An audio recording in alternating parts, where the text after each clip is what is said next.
우리가 갖고 있는 이 성경은 66권이 한 권으로 묶어져 있는 책입니다.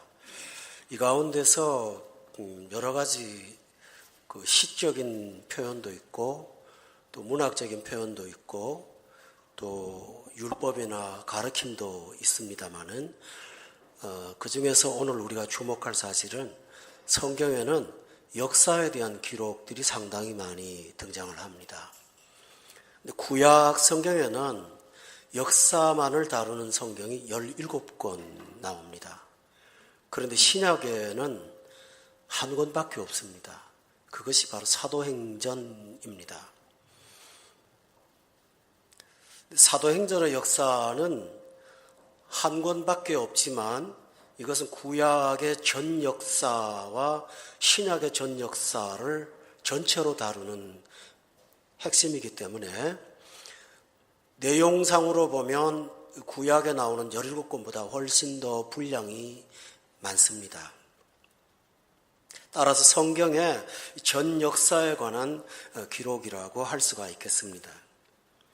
근데 왜 하나님께서 지나간 역사들을 우리에게 말씀으로 언급하시는가 하면 이 역사는 반복되기 때문입니다. 옛날의 사건은 형태만 다르지만 그 본질은 지금도 똑같이 반복 진행되고 있기 때문에 과거에 일어난 사례는 오늘 우리의 이야기이기 때문입니다. 그런데 왜 직접적으로 말씀하지 않을까요? 여러분, 강단에서 여러분 개인의 이야기를 제가 언급한다면 굉장히 마음이 상할 겁니다. 하나님이 인간의 속성을 아시기 때문에 직접적인 말씀을 하지 않고 지나간 역사를 통해서 우리 자신을 돌아보도록 하는 것이 하나님의 방법이십니다. 따라서 사도행전 역사는 지나간 다른 국가의 역사가 아니라 바로 내 자신의 이야기라는 사실을 여러분은 알아야 될 필요가 있습니다. 오늘 본문의 개요를 소개한다면 본문은 17절부터 시작하는데 여기 한글 성경에는 빠진 대목이 하나 있어요. 그게 뭐냐 하면 영어 성경을 보시면 17절의 서두에 then, 다시 말하면 그때에 일어난 일, 이런 단어로 시작하는 것을 볼 수가 있는데요. 이 본문은 then이라는 단어를 써서 앞에서 일어난 사건하고 연관된 내용이 본문이라는 얘기입니다. 그렇다면 앞에 있는 사건을 여러분이 기억하실 필요가 있겠죠. 두 가지입니다. 하나는 그 예루살렘 성전에서 태어날 때부터 장애를 입은 한 사람을 예수님의 이름으로 베드로와 요한이 치유를 한 내용입니다. 또 한 사건은 정반대 사건으로 교회 안에서 드리는 헌금 문제를 갖고 하나님 앞에 즉결 심판을 받아서 부부가 죽은 사건이 되겠습니다. 이 사건에 대한 반응이 오늘 본문에 나오는 내용입니다. 특별한 사실은 11절에 보시면 5장의 11절에 보면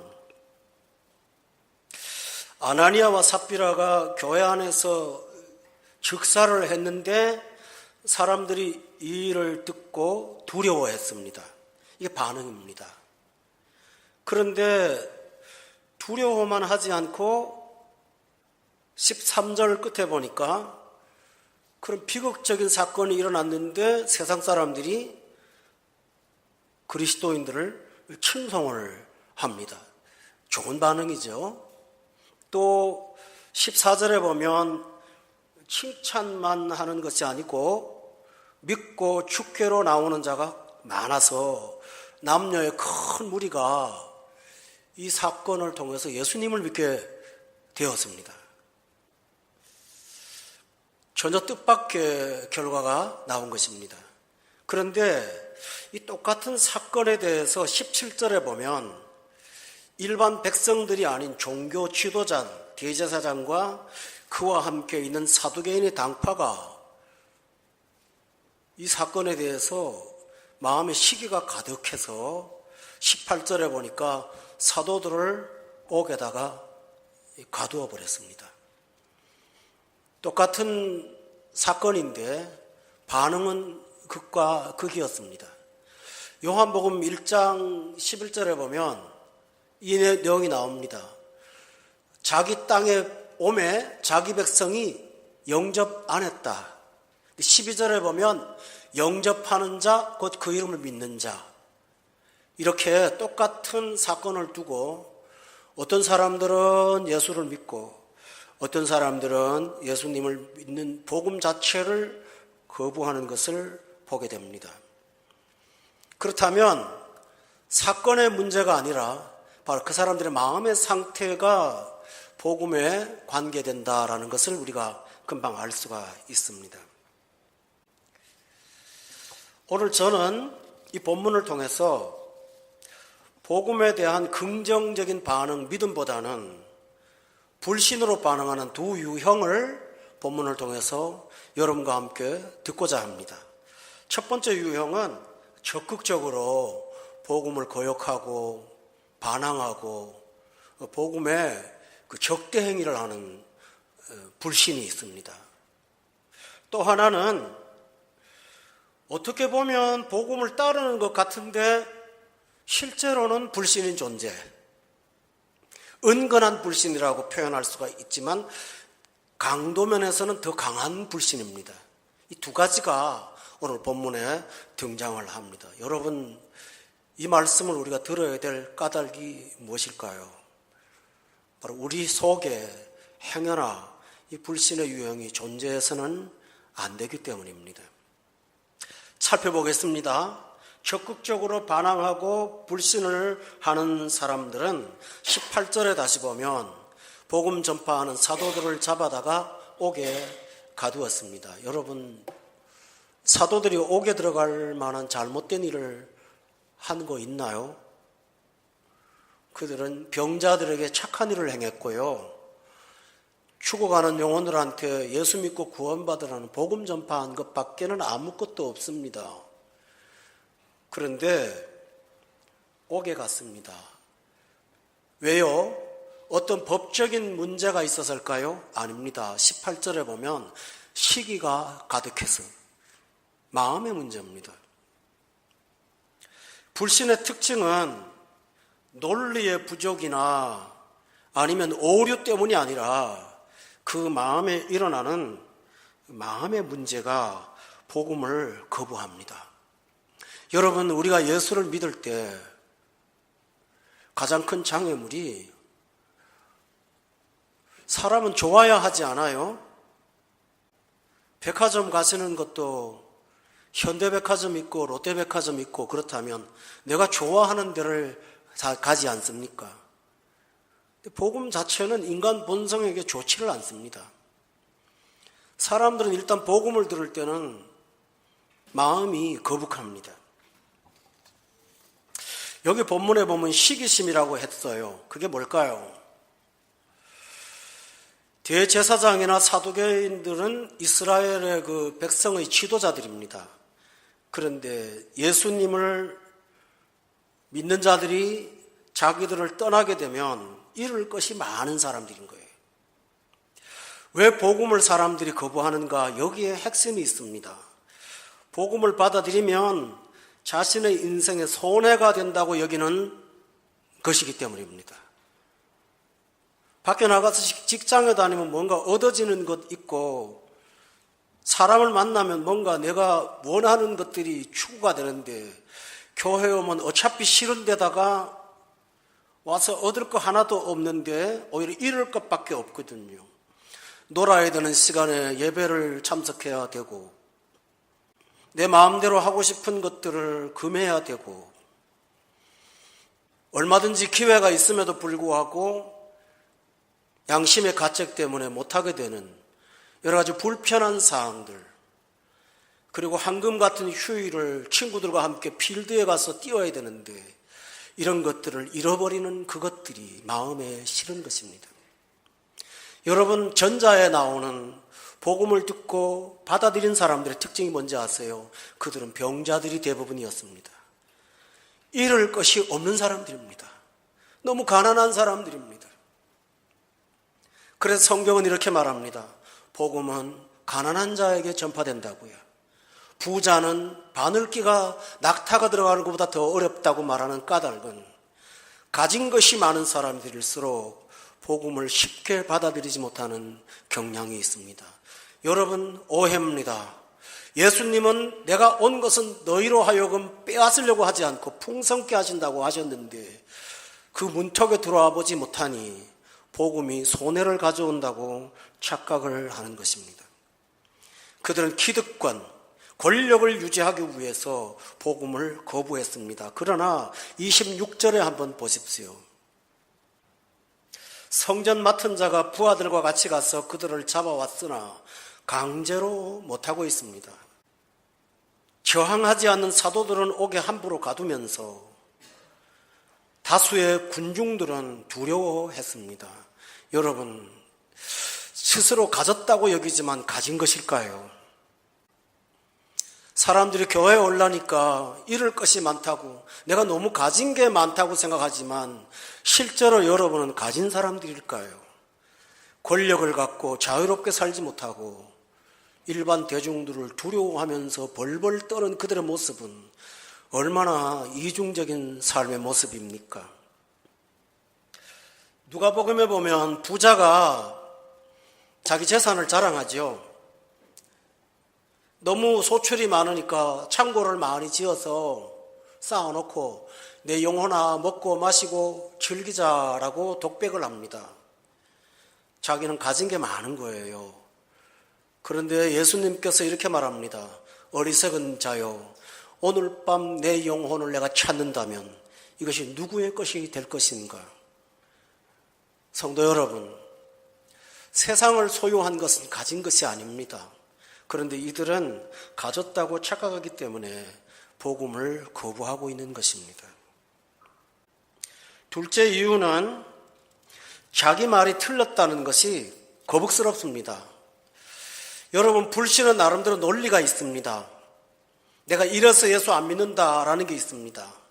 본문 17절에 보면 여기 사두개인들이 등장을 합니다.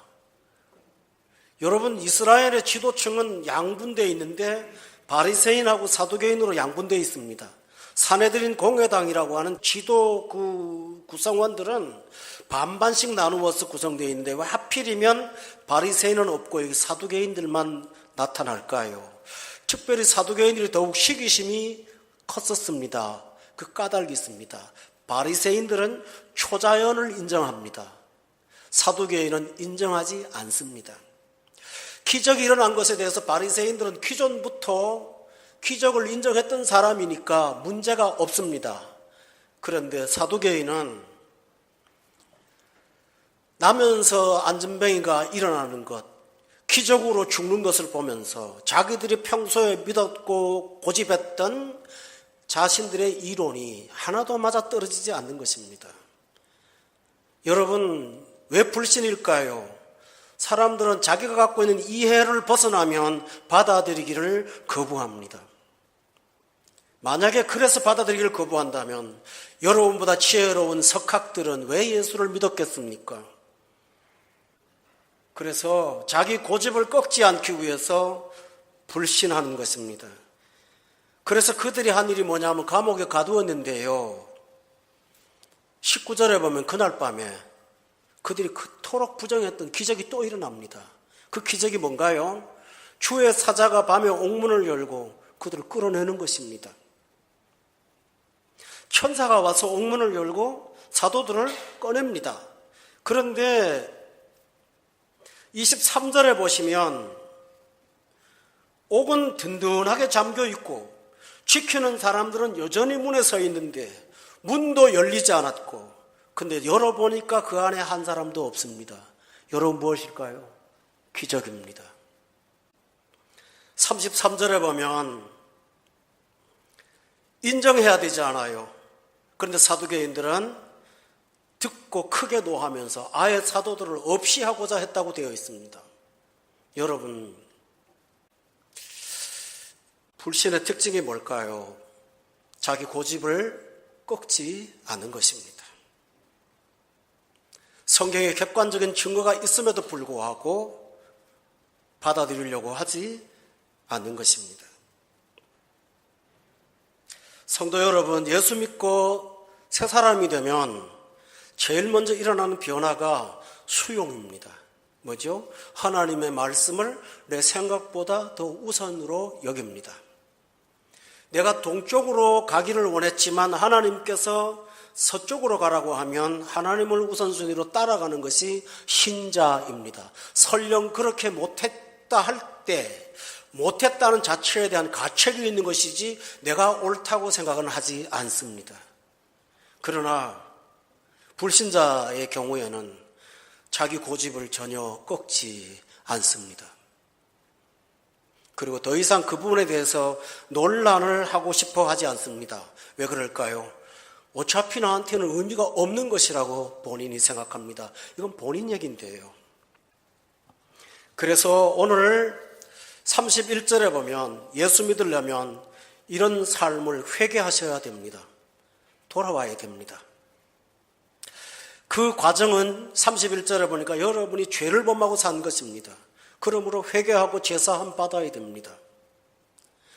또 하나 있습니다. 적극적으로 복음을 저항하는 사람들의 특징은 셋째가 있는데 제일 중요한 내용이 있죠. 28절에 보세요. 이르되 우리가 이 이름으로 사람을 가르치지 말라고 엄금하였으되 너희가 너희 가르침을 예루살렘에 가득하게 하니 이 사람의 피를 우리에게로 돌리고자 함이로다. 복음의 핵심은 예수님이고 복음의 내용은 예수님의 십자가와 죽으심이니 그 내용을 사도들이 전할 때 이 사두개인들과 바리새인들과 대제사장들은 저 사람들이 우리를 죄인으로 만들어가는구나 하고 양심의 찔림을 받았다는 것을 본문을 통해서 봅니다. 그러면서 28절의 중요한 얘기는 하반절에 이 사람의 피를 우리에게 돌리고자 함이로다. 여러분 기억하십니까? 빌라도가 예수님을 여러 차례 신문하고 나와서 이 사람은 죄가 없다고 말을 합니다. 그랬더니 유대인들이 십자가에 못 박으라고, 그러지 않으면 당신은 가이사의 충신이 아니라고 말합니다. 그 여론에 밀려서 빌라도가 너희들 마음대로 하라고 하면서 예수님을 내어줍니다. 내어주면서 동시에 하는 일이 뭔지 아세요? 그릇에다가 물을 떠가지고 와서 사람들 보는 앞에 손을 씻으면서 이 피에 대해서 나는 무죄하다. 그때 유대인들이 한 말이 뭔지 압니까? 그 피를 우리에게 돌리소서. 그 피를 우리와 우리 자손에게 돌리소서. 무시무시한 말을 했습니다. 자기들이 한 말이 있고 한 일이 있지 않습니까? 복음을 듣고 나니 양심의 가책이 온 것입니다. 그러나 여러분, 복음은 양심의 가책을 먼저 줍니다. 지난날 살아왔던 것이 하나님을 대적했던 삶이라는 사실을 깨우쳐 주십니다. 그 이야기를 듣고 여러분이 할 일이 뭘까요? 엑스레이로 몸의 질병을 찾았다면 치료에 동의해야 되는 것처럼 우리는 구원자 예수님을 찾아야만 됩니다. 그런데 그들은 자기 내면에 있는 죄를 인정하지 않았습니다. 자기들이 한 말이지 않습니까? 그 피를 우리에게 돌리소서. 정확하게 한 말입니다. 그래서 성경에 뭐라고 한지 아세요? 마지막 날 사람들을 심판할 때 내가 들은 대로 심판하리라. 말한 대로 심판하리라. 라고 했던 것입니다. 여러분, 기회입니다. 양심이 찔린다고 하는 것은 그래도 뭔가 들었다는 것이니까 그때 여러분이 회개하고 예수 그리스도 앞에 복종하고 돌아오면 생명을 얻습니다. 이것이 생명입니다. 만약에 여러분이 그럼에도 불구하고 거절한다면 하나님의 심판을 피할 수가 없다는 사실을 꼭 기억하실 수 있기를 바랍니다. 그런데 오늘 제가 이렇게 드린 말씀을 드린 적극적인 저항자들, 이런 강폭한 불신자들은 오늘 문명의 세계에서 그다지 많지가 않습니다. 반대로 교묘한 불신이 있습니다. 불신 같지 않은 불신이 있습니다. 본문 34절에 이 폭동 속에서 한 사람이 일어섭니다. 그 사람이 누구냐 하면 바리새인 가말리엘입니다. 여러분, 이 가말리엘의 수제자가 바울 사도입니다. 율법 선생님입니다. 바울은 자기가 가말리엘 문화에서 공부했다는 사실을 굉장한 캐리어로 자랑했던 사람입니다. 요즘 말로 하면 한국의 최고의 대학에서 박사과정에서 그 어떤 교수에게 사사를 했다라는 말이 되겠습니다. 34절에 보면 가말리엘은 율법 교사로 모든 백성에게 존경을 받는 사람이었습니다. 왠지 아세요? 34절에 보세요. 이 가말리엘이 이런 폭동들, 그 제자들을 옥에다가 끌어내놓고 다시 복음을 전하는데 또 집어내놔서 죽이려고 하니까 이 가말리엘이 이 폭동 속에서 일어나서 여러분 좀 진정하세요 라고 한 것입니다. 이 사람은 절제가 뛰어난 사람입니다. 감정에 휘둘리지 않습니다. 자신도 불신자이지만 너무 과격하게 대하는 것에 대해서 그 사람은 거부 반응이 일어나는 사람입니다. 그 너무하잖아요. 뭐 복음 전했을 뿐인데 그거 갖고 왜 그렇게까지 강하게 대면을 해야 됩니까? 그래서 34절에 보면 사도들을 시게 하려고 잠깐 밖으로 내보냅니다. 왜냐하면 가말리엘이 재판 과정을 살펴보니 이 사람들이 죄가 없거든요. 이래서는 안 될 것 같거든요. 다시 말하면 이 가말리엘은 법을 준수하고 정의와 공의의 공명정대함을 믿는 사람이었고 자기 통제력이 되어 있는 사람이고 격정과 증오를 싫어하면서 평화를 좋아하는 사람이었습니다. 여러분, 예수 믿지 않는 사람들 가운데 이런 사람들 참 많죠. 그리고 신중한 사람이었습니다. 35절에 보세요. 이 사람들에 대해서 어떻게 하려는지 조심해야 된다. 이 사람은 절대로 흥분과 시기심과 분노에 쌓인 사람이 아닙니다. 그는 사람들이 생각하지 아니한 것들을 갖고 지혜를 짜냈습니다. 뭐라고 한지 압니까? 38절에 보세요. 하반절에 이 사상과 소행이 사람으로부터 났으면 무너질 거야. 너희들이 그렇게 난리를 치지 않아도 저절로 없어질 거니까 너무 그렇게 분노하지 마라. 또 다른 말로 했습니다. 진짜 좋은 말을 합니다. 39절에 보니까 만일 하나님께로부터 이 사건이 났다면 너희는 그거 무너뜨릴 수가 없어. 오히려 하나님을 너희들 대적할 거야? 그건 아니잖아. 여러분, 이 사람의 모습에서 말에서 불신의 냄새를 조금이라도 맡을 수가 있습니까? 그의 말은 정확한 말입니다. 그는 사람도 함부로 하지 않았지만 하나님도 두려워했던 사람입니다. 그런데 불행하게도 이 사람은 철저히 불신자입니다. 설명해 드릴게요. 첫째로 보면 그는 이 사건을 말하면서 한 예를 듭니다. 36절에 보면 이전에 드다가 일어나 스스로 선전하며 사람이 약 400명이나 따르다가 그가 죽임을 당하며 따르던 모든 사람이 흩어졌고 37절에 그 호적할 때 갈릴리 유다가 또 일어나서 다른 사건이죠. 백성을 깨어 따르게 하다가 그도 망하니까 모든 사람이 흩어졌지 않냐. 그는 두 사건을 언급하고 있습니다. 여기 저럼 잘 들어보세요. 그렇다면 이것도 그 사건 중에 하나일 거야. 이게 뭘까요? 구원을 일반적인 범주에다가 두는 사람입니다. 모든 종교의 현상 중에 하나라고 얘기하는 것입니다. 세상에 일어났던 이러저러한 일들 가운데 하나라고 말하는 것입니다. 여러분, 복음은 유일한 것이지 않습니까? 천하 인간의 다른 이름을 주신 이름이 없지 않습니까? 그런데 이 사람은 드다와 유다와 동일시하고 있습니다. 오늘 이 교양인들, 이 세상에 배운 사람들이 기독교에 대한 너그러운 포용은 있습니다만은 그러나 모든 현상 중에 하나 두고 보면 그 종교도 되다가 쇠퇴할 거야. 종교학자들은 이렇게 말합니다. 선진국이 될수록 GNP가 올라갈수록 종교를 가진 사람들은 점점 줄어드니까 기독교도 그 범주에 들어가는 거야.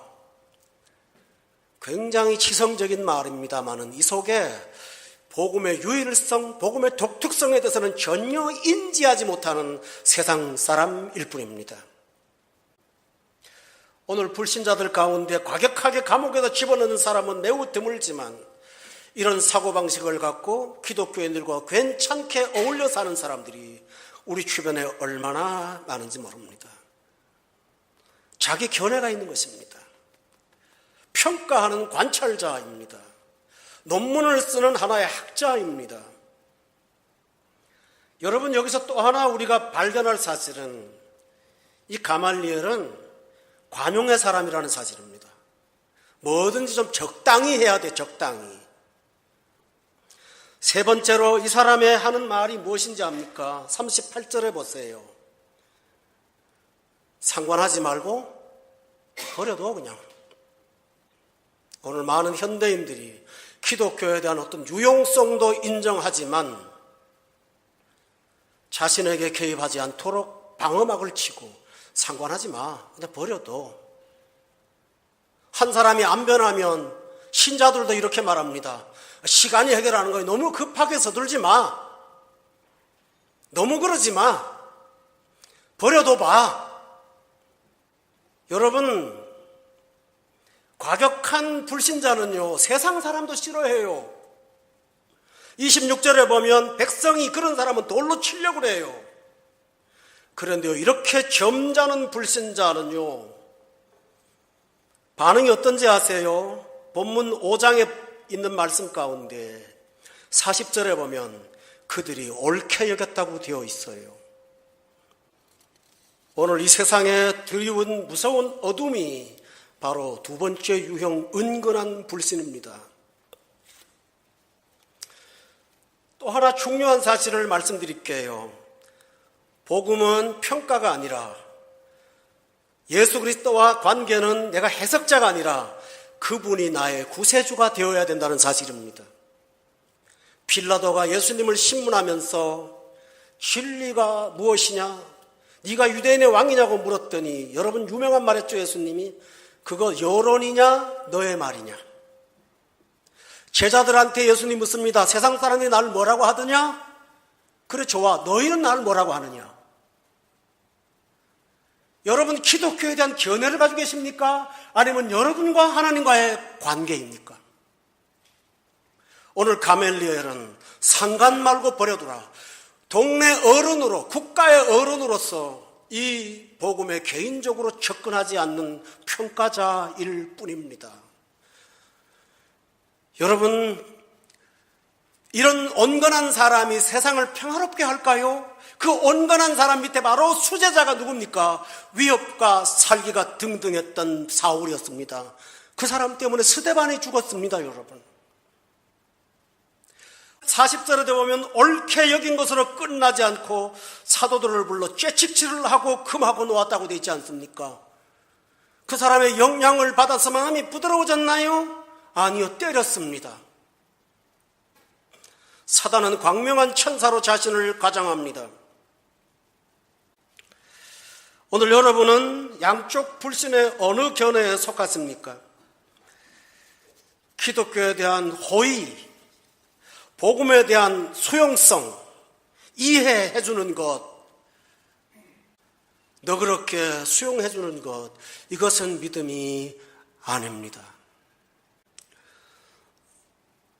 사랑하는 교우 여러분, 우리 내면 속에 어떤 불신이 스며들어와 있다면 여러분 이것은 무서운 사망의 권세라는 사실을 기억하시고 복음에 적극적으로 여러분의 영을, 마음을 열어가시는 여러분 되기를 주의 이름으로 축원합니다.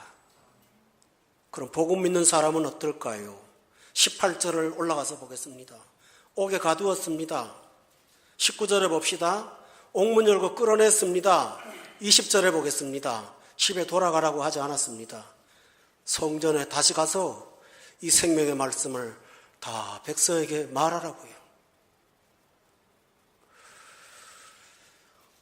가진 고생 다 하고 감옥에 들어갔는데 풀어놓으신 하나님이 또 잡혀가는 더 심각한 일이 발생하는 성전 공회 앞에 가서 복음 전하라고 말씀하시는 것입니다.